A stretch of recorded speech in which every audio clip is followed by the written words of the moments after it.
વિસાવદર તાલુકાના ભૂતળી ગામે જે રામજી મંદિરના પ્રાણ પ્રતિષ્ઠાના ઉત્સવમાં જે અનુસૂચિત જાતિને અલગ બેસવાની વ્યવસ્થા અને જમણવાર અને પાણીની અલગ વ્યવસ્થા લોકોએ જે કરી હતી, જે આયોજકોએ, તેના અનુસંધાને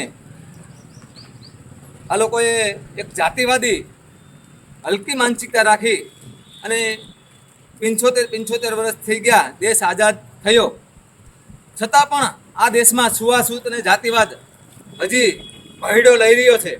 અને કાયમી આવી ઘટનાઓ ગુજરાતમાં ઘટે છે. ક્યારેક દલિત સમાજના આગેવાનોને મર્ડર કરી નાખવામાં આવે છે, જાતિવાદી વસ્તવ્ય રાખી.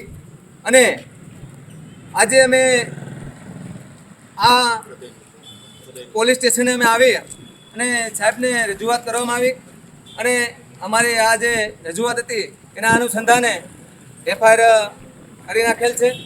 અને આ લોકોની ધરપકડ તાત્કાલિક કરવામાં આવે એ મારી માંગણી છે.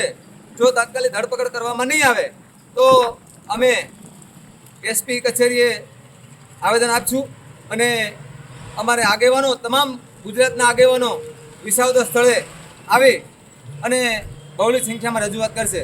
આજ રોજ વિસાવદર તાલુકાના ભૂતળી ગામે જે ઘટના ઘટી કે જ્યાં રામજી મંદિરના પાટોત્સવ, પ્રાણ પ્રતિષ્ઠા મહોત્સવ નિમિત્તે જ્યાં દલિત સમાજને એક તરફી અલગથી જમણવારની વ્યવસ્થા, અલગથી પાણી પીવાની વ્યવસ્થા અને અલગ જમણવાર અને રામજી મંદિરની અંદર ન જવા બાબતેના જે પ્રશ્નો હતા એ બાબતે અમે લોકો આગેવાનો અને ભૂતળી ગામના સ્થાનિક લોકો સાથે મળી અને જે આગેવાનો હતા કે જેઓએ આ મહોત્સવને આગળ વધારવા માટે અને દલિત સમાજને નોખું જમણવાર માટે જે લોકોએ પ્રોત્સાહિત કર્યા હતા એ લોકો ઉપર FIR કરી અને હાલ અમે વિસાવદર પોલીસ સ્ટેશને એટ્રોસિટી એક્ટ મુજબ ગુનો દાખલ કરાવેલો છે.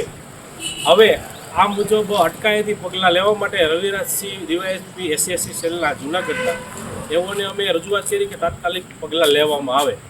એમણે એવું અમને બાંહેધરી આપવામાં આવી છે કે અમે ટૂંક સમયમાં તેઓને અટકાયતી પગલાં લેશું.